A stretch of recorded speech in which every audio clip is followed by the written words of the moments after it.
అసలు వాడిలా అవడానికి కారణం ఏంటమ్మా? ఏం జరిగింది? ఏం చెప్పమంటావు బాబు? అసలు ఏం జరిగిందంటే కర్ణాటక బళ్ళారిలో ఉంటూ ల్యాండ్ సెటిల్మెంట్లు చేస్తుంది ఆ మూర్ఖుడు వెంకట సుబ్బారెడ్డి వచ్చేసాడు.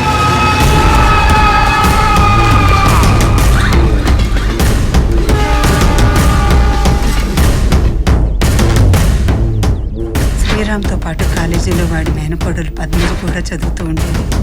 ఆ అమ్మాయికి శ్రీరామ్ మంచితనం, చదువులో వాడి చురుకుదనం నచ్చి వాడితో బాగా చనువుగా ఉంటూ ఉండేది.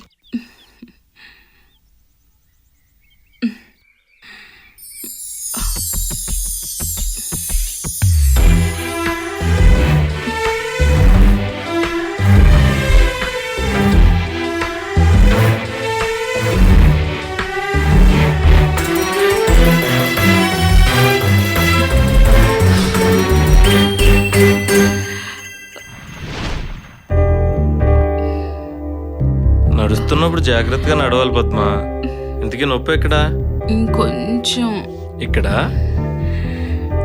ఇంకొంచెం పైకి. ఇక్కడ.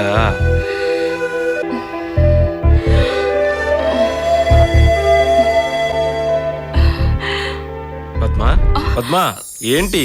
ఏం చూస్తున్నావు? వెళ్దాం పద.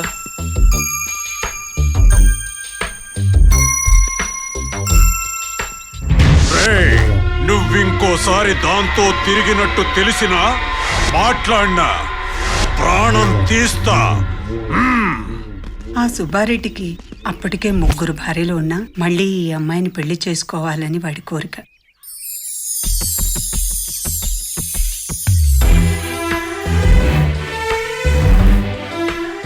ఏదో ఒక ప్లాన్ చేయాలి. ఎలా? ఒక ఐడియా.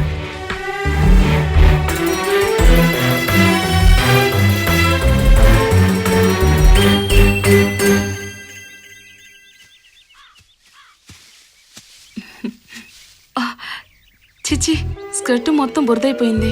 అయ్యో, ఇప్పుడు ఎలా మరి? చూసింది చాలు గాని ఇట్రా. అయితే ఆ జాంకేలు ఇటువు, నేను పట్టుకుంటాను. ఏం అవసరం లేదు, ఈ స్కర్ట్ పైకి పట్టుకో.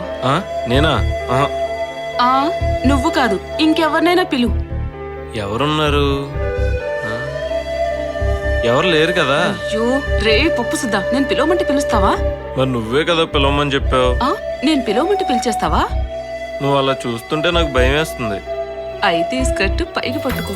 అయితే సరే.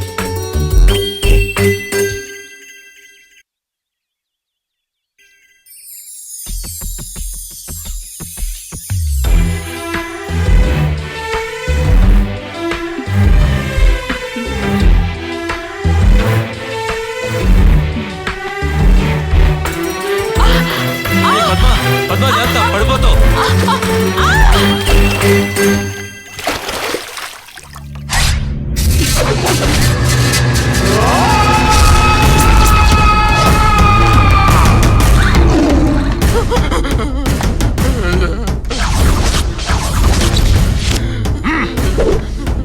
ఈ నల్లమిల్లి వీర వెంకట సుబ్బారెడ్డి పవర్ ఏందో తెలుసునా?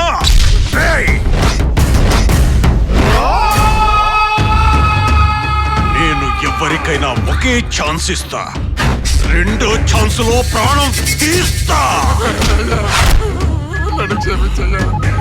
హలో అన్నా, ఫోన్ అన్నా. ఎవడాడు? హలో అన్నా, పద్మజమ్మ మళ్ళా వాంతోనే తిరుగుతుందనా? ఎన్నిసార్లు చెప్పినా వినిపించుకోవట్లేదనా? ఈసారి మాటలుండవు. నా కొడుకు ఖతం.